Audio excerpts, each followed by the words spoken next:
Del programa Otras Voces.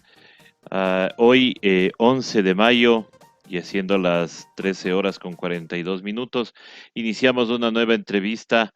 Hoy tenemos de invitada a Jacqueline Artieda, quien representa al Frente de Defensa de la Educación Superior. Nos habíamos retrasado un poquito, bueno, nosotros porque habíamos extendido un poco la entrevista con el economista Marco Flores, una vez que había algunos conceptos que teníamos que todavía recibir del economista, y también porque Jacqueline está llegando, pues obviamente de la movilización que el día de hoy se llevó a cabo en la ciudad de Quito. Jacqueline, muy buenas tardes, gracias por estar acá en Hoja de Ruta. Cuéntanos cómo estuvo el día de hoy la movilización y obviamente el reclamo que ustedes están haciendo a nivel de todos los que representan la educación superior. Esto quiere decir autoridades, docentes, estudiantes y obviamente empleados administrativos también. Muy buenas tardes, Jacqueline. Hola, ¿cómo estás, César? Buenas tardes. Bueno, nosotros acabamos de vivir la segunda jornada, un plantón y una marcha que se dirigió desde la pileta de la Universidad Central, pasando por la Patria, la 12 de octubre, visitando también y uniéndonos a la lucha también de los compañeros y compañeras del campus universitario, Salesiana, ¿no? Universidad Católica. Y luego también hicimos un pare por frente al Hospital Baco Ortiz, ¿no? Y finalizamos nuestra movilización en la 6 de diciembre y Avenida Colón. Una movilización importante, una presencia muy firme de estudiantes, de docentes, en general de trabajadores de la educación, ¿no? En defensa de esto que a nosotros nos parece un atropello. La reducción del presupuesto de 100 millones de dólares a 32 universidades, tanto públicas como cofinanciadas, merma un derecho esencial, que es el derecho a la educación, el derecho al trabajo y por tanto el derecho a la vida digna. En estos días, luego de conocerse el recorte del presupuesto, ha habido una campaña mediática que habla de que hay latisueldos en el sector de, especialmente los rectores, y que hay una excesiva cantidad de empleados administrativos. Eh, ¿Tú qué opinas al respecto y qué podríamos contestarles a estas personas que hacen ese tipo de campañas? Eh, es como tú bien lo dices, es una campaña sucia, es una campaña de desprestigio hacia la propia universidad. No es posible, ¿no es cierto?, que ahora recién, entre comillas, el gobierno se dé cuenta de que hay latisueldos. Quiero aclarar, un docente está ganando un promedio de $2.400. Ese es el promedio de un salario. Sin embargo, entre los impuestos que uno debe pagar al IES, tienes una reducción considerable, más o menos de unos $700, ¿no es cierto? Entonces hay que restar lo que uno aporta también al Estado, que es parte de los impuestos. Y haciendo el cálculo, ¿no es cierto?, uno está ganando entre los $1.500, $1.800. Eso es lo que gana un docente. Hay que tener en cuenta que para tener un ejercicio docente no hay una selección, por supuesto, que tiene que ir comprobando tu carrera formativa para la docencia. Es decir, un docente debe tener, además de capacidad de investigación, haberse formado pedagógicamente para poder estar en las aulas. La responsabilidad, por tanto, de un docente como de un médico requiere precisamente una posibilidad de remuneración que esté, por supuesto, dedicada a atender, ¿no es cierto?, un elemento tan esencial como es la formación de la gente.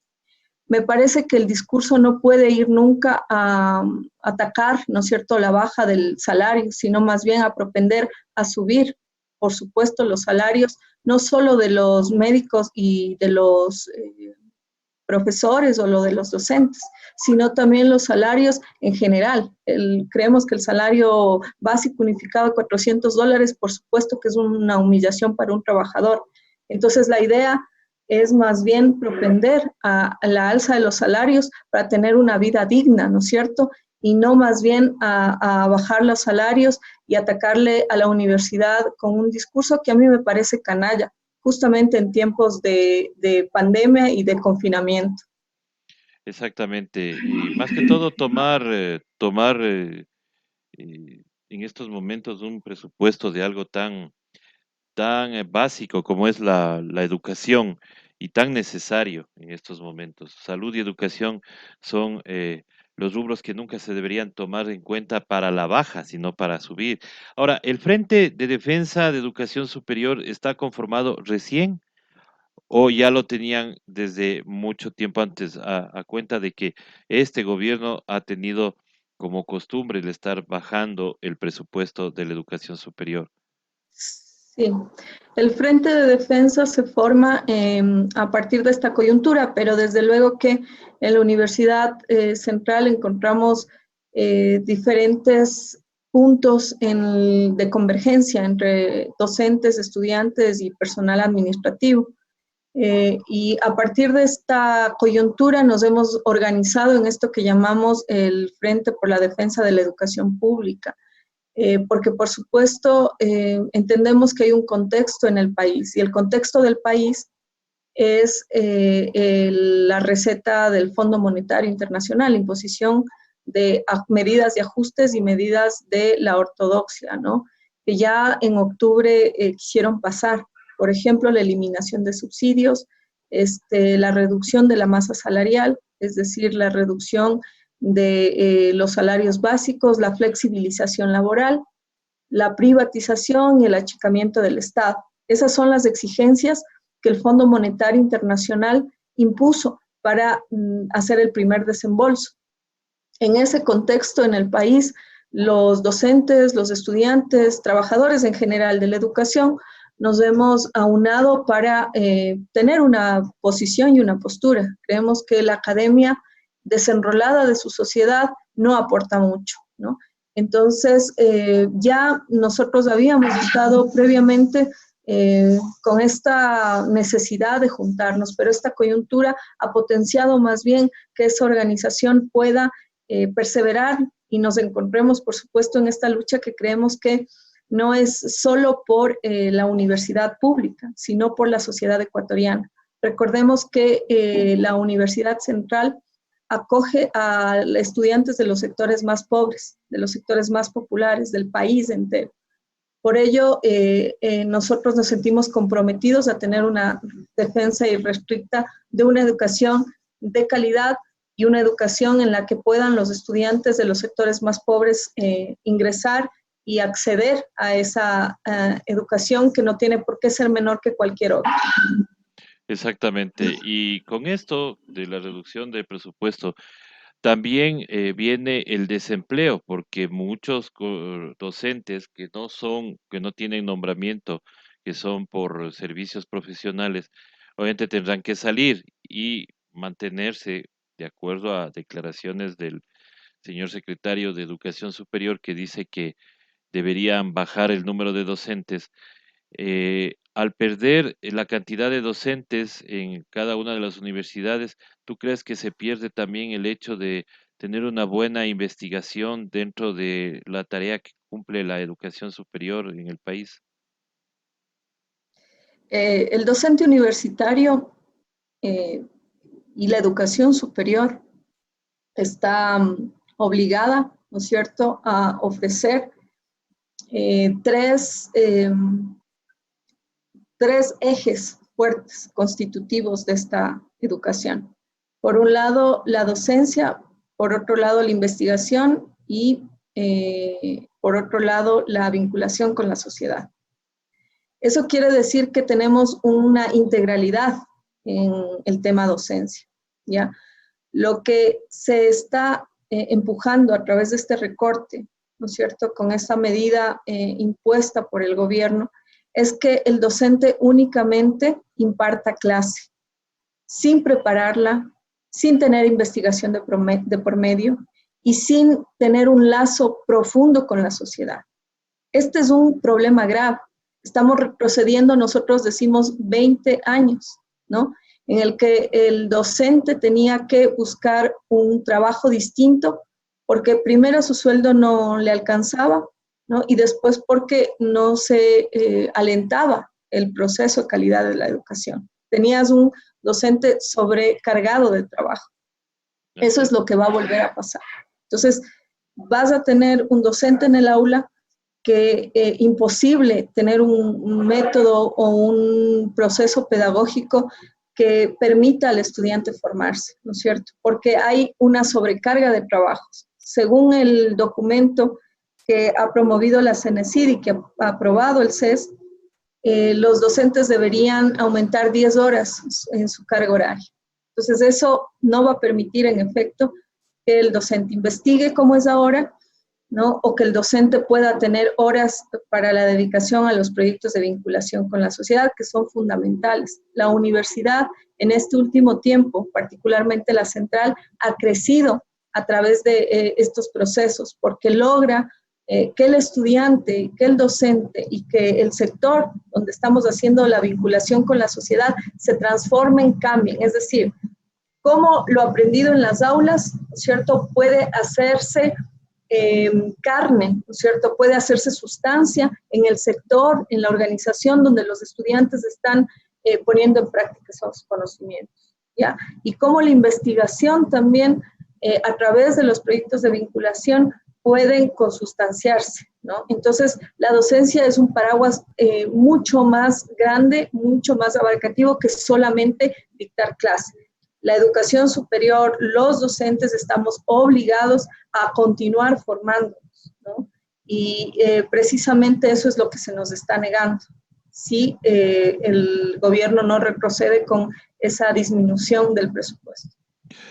Ahora, los plantones van a continuar. ¿Qué tienen planificado ustedes como Frente de Defensa de la Educación Superior? Nosotros vamos a continuar en esta lucha. Nos parece fundamental visibilizar, ¿no?, el descontento de la gente. Nos parece fundamental que la universidad, que todos sus estamentos tengan una voz propia para manifestarse y advertir a la sociedad del embate que el gobierno y que el Fondo Monetario Internacional está imponiendo a la educación superior. Por tanto, nosotros decimos esto afectará al proyecto de universidad pública. Por lo tanto, nosotros seguiremos con diferentes acciones, convocándonos desde distintos lugares como ya se está haciendo. Quito y la universidad es una universidad histórica representativa. Sin embargo, entendemos que también las universidades en Guayaquil, la universidad en Cuenca, en Carchi, se han estado movilizando por el reclamo del recorte. Nosotros seguiremos en la misma perspectiva hasta que el gobierno retrocede en su intención de desmantelar la educación pública. No es tal lo que dice el secretario de Educación Superior de que esto tiene que ver mucho con el, la recaudación de impuestos, porque obviamente antes de esta pandemia ya se había recortado algún rubro también dentro de la educación superior. Entonces esto, al parecer, y digo yo, nos parece, valga la redundancia, un, eh, un pretexto para sacarle a la educación superior, este dinero, que lo que hará es recortar carreras, eh, llevará a que muchos alumnos vayan a la universidad con un solo docente de entre 60 a 70 alumnos en una misma aula. O sea, como bien dices tú, regresar a los años 80, donde se tenía inclusive hasta clases uno sentado en el piso o desde afuerita, desde la ventanita, como era antes. Ahora, ¿se ha exigido o se exige también a las autoridades algún tipo de diálogo? Por ejemplo, ustedes han planteado dialogar con el secretario de Educación Superior o no se ha planteado eso. Em, por supuesto, desde la Universidad Central ha habido varios comunicados instando al gobierno a rever su decisión. Es más, la universidad ha estado presente dentro de este contexto de emergencia y pandemia, ¿no? Los internos rotativos han estado también presentes, son parte, son estudiantes de la Universidad Central. Los comunicadores hemos estado presentes, ¿no? Hemos organizado proyectos de contingencia, no solo ahora. Hemos estado dándole opciones al gobierno para que la afectación a lo público no se imponga, ¿no? Nosotros decimos, por ejemplo, si el recorte que es de 100 millones a las 32 universidades, no se hubiera hecho, ¿no es cierto? Lo hubieran podido subsanar con la mora tributaria, ¿no? Que existe. Son $1.500 de deuda tributaria que el gobierno debería cobrar a los sectores más ricos de este país. Eso no se lo está haciendo. Entonces, nos dicen que, por supuesto, que el presupuesto de la universidad depende de la recaudación de impuesto a la renta y del valor agregado. Así es, y entendemos que ha habido una disminución de ello. Pero entonces debería haber, ¿no es cierto?, como señala la Constitución, debería haber un presupuesto. Estamos diciendo de dónde, ¿no es cierto?, de la mora tributaria de los sectores más ricos. Eso sería 1.500 millones, que alcanzaría para sostener, ¿no es cierto?, ese déficit tributario del impuesto del IVA y del impuesto a la renta, para sostener la educación pública. No solo para ello, sino para este contexto de emergencia, ¿no es cierto? Hacer un control profundo de este gobierno que vemos que ha estado saqueando, ¿no es cierto?, los bienes del pueblo, ¿no es cierto? Encontramos un proceso de corruptela enquistado en este gobierno. Si eso se controlara, si se cobrara entonces la mora tributaria a los sectores más ricos, no tendríamos nosotros que sufrir un embate tan fuerte, ¿no?, y disminuir la oferta académica y además de todo ello generar una crisis social profunda, porque entendemos que serán compañeros, miles, centenares despedidos de la universidad. ¿Cómo con una universidad cercenada, tanto en su personal administrativo como en sus docentes, pueden atender una oferta académica de la misma magnitud? Entonces, nosotros hemos estado presentes dando soluciones. No queremos un diálogo particular con cada universidad, ¿no es cierto? Este no es un problema de negociar con cada universidad. Este es un tema que tiene que ver con los intereses, ¿no es cierto?, más legítimos de la sociedad. Por lo tanto, decimos nosotros que el secretario de la CENESID pueda reunirse con los 32 rectores de las universidades, ¿no?, que de muchos de ellos hemos oído pronunciamientos ¿no? En contra de esta medida inconstitucional. Recordemos nuevamente, decía, y voy a señalar esto, que el artículo 165 de la Constitución prohíbe, aunque nos encontremos en estado de excepción, mermar los presupuestos de sectores estratégicos y sensibles como la salud y la educación. Tan sensible es que parece que este gobierno justamente se va contra lo más sensible. Ahora, bueno, yo espero, como docente universitario también y como ex estudiante, de que las cosas vuelvan a su cauce, que entienda a la autoridad que un pueblo sin educación es un pueblo obviamente sin futuro y sin producción.